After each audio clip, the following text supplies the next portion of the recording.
Olá, amigos. Nesse vídeo eu vou separar alguns aspectos daqueles que eu fiz referência anteriormente com relação ao que nós detectamos no momento em que foi liberada a Sociedade Mineira de Catoca para dar início às suas atividades, aquilo que identificamos como sendo assim mais relevante, mais importante, que requeria maior concentração de atenção para que efetivamente essa arrancada se desse de forma adequada, de forma correta, tendo em vista que nós estamos lançando algo do zero, como já disse anteriormente, aonde algumas características dessa sociedade eram, de certa forma, atípicas em relação àquelas que normalmente trabalham em mineração, em última análise, mas uma empresa qualquer. Bom, uma das coisas que eu vou destacar aqui nesse momento, nesse vídeo, é a questão da comunicação. Nós concluímos que nós tínhamos um problema sério. A comunicação entre pessoas que não falavam a mesma língua, né? E que nós não tínhamos a menor ideia como nos comunicar com os nossos amigos russos, tendo em vista que não tínhamos nem aprendido a falar russo na escola, né? Como se fosse inglês, se fosse francês, de repente até se conseguia entender alguma coisa, mas o russo, infelizmente, não. Então isso era um grande problema, isso era algo que nós precisávamos efetivamente encontrar um caminho para transformar aquela relação numa coisa suave, numa coisa saudável, e que o objetivo principal, que era exatamente implementar a Sociedade Mineira do Catoca para que ela pudesse dar início à sua produção no tempo adequado, fosse possível. Antes de começar a falar sobre isso, deixa eu só fazer um comentário que eu gosto muito de fazer, que tem a ver com comunicação, mas é mais a comunicação visual, né? A identidade visual da sociedade. É algo que eu prezo muito e acho que é muito importante que toda empresa tenha a sua identidade visual bastante clara. Então, exemplo do que vocês já viram quando eu falei sobre isso no projeto Luzamba, a primeira coisa que eu fiz foi ir lá buscar o meu amigo Gilberto Strunk na Dia Comunicação, Dia Design, né, para dançar a ele o desafio de criar a identidade visual do Catoca. Então, esse foi um processo muito interessante, expliquei a ele o que era um Kimberlito e tal, enfim. O fato é que essa imagem que vocês vão ver agora na projeção do seu monitor é exatamente o logotipo, a logomarca da Sociedade Mineira do Catoca, que foi criada naquela época, em 1993. E para minha satisfação, ela se mantém até hoje. Fiquei muito feliz quando constatei, passado bastante tempo, quando eu estive lá há 2 anos atrás, que a logomarca ainda era a mesma. Brincando um pouco com os nossos dirigentes atuais, sugiro que não mude. Lembra que eu falei que o Gilberto Strunk, a Dia Design, sempre me deu sorte nos projetos que eu me envolvi, quando eu o trouxe para fazer a identidade visual do projeto. Então, eu aconselho os nossos amigos dirigentes atuais que mantenham, porque dá sorte, o Gilberto dá sorte. Bom, tá aí.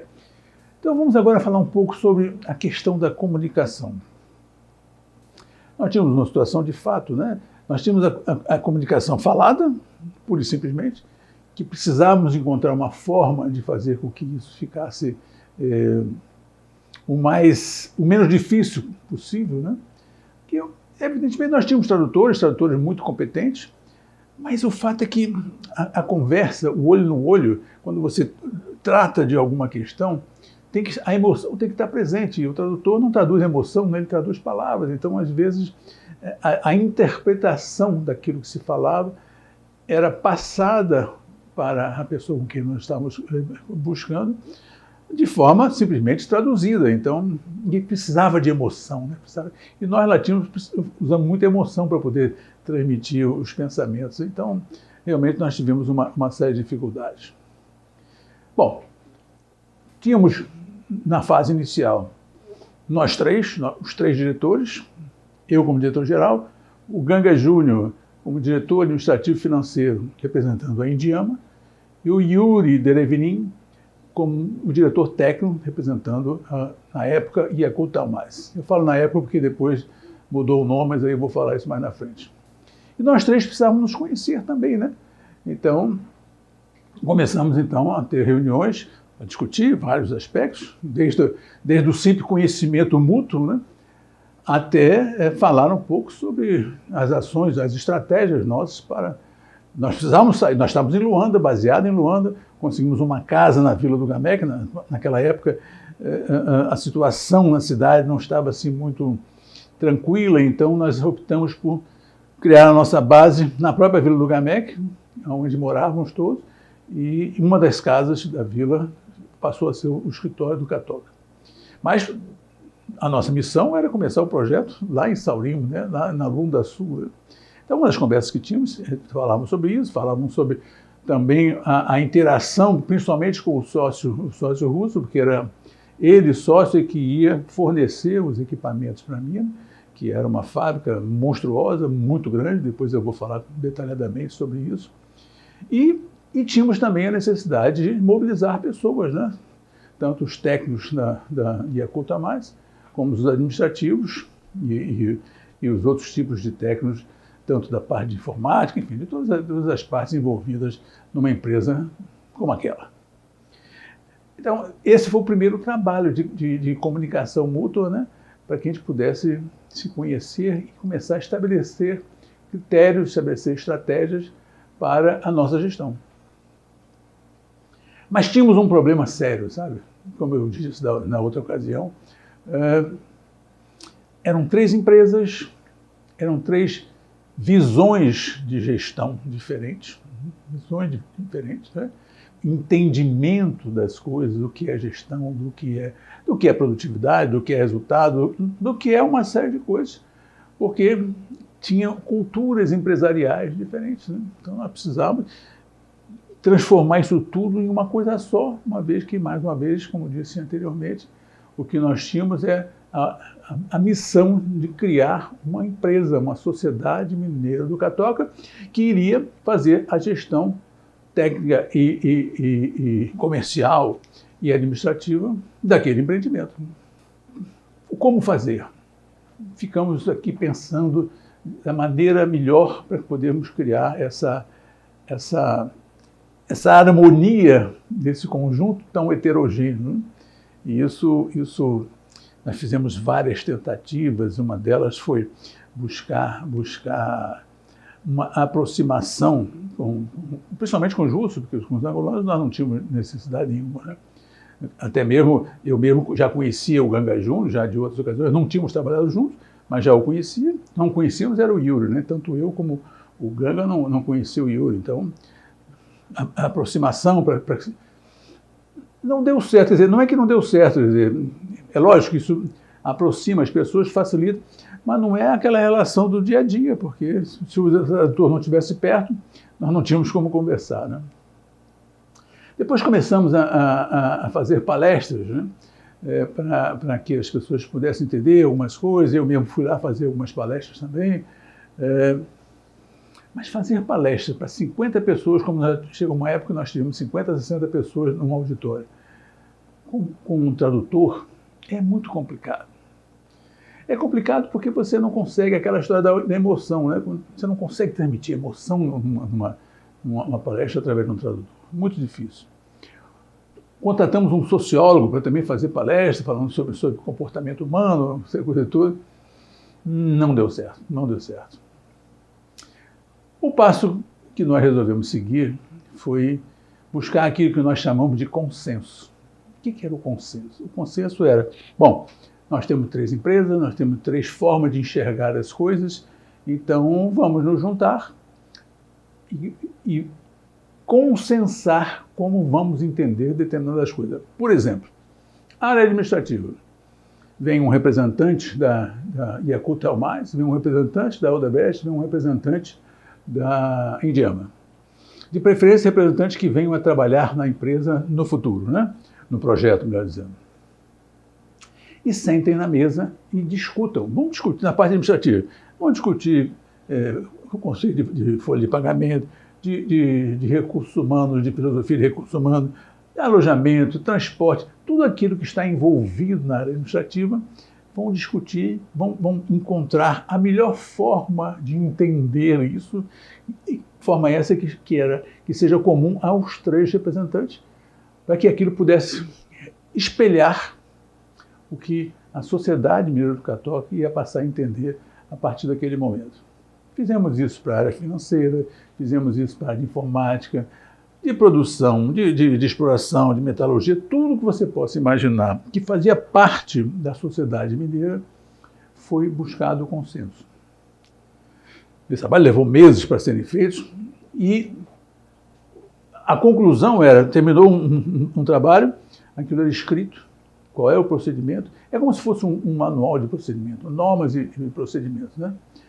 Era escrito tanto em português como em russo, assinado por aqueles que estabeleceram o consenso, vinha até mim e nós discutimos isso, batia o martelo, pronto. A partir de agora, é assim que a sociedade mineira católica vai enxergar esse assunto. Administração, finanças, contabilidade, né? Todos os assuntos tiveram o mesmo tratamento.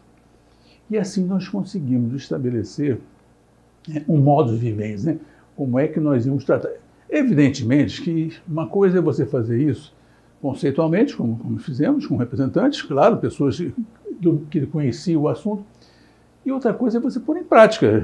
Tem aí uma dificuldade, né? Porque as pessoas que iam pôr em prática não eram uma só, eram várias pessoas, né?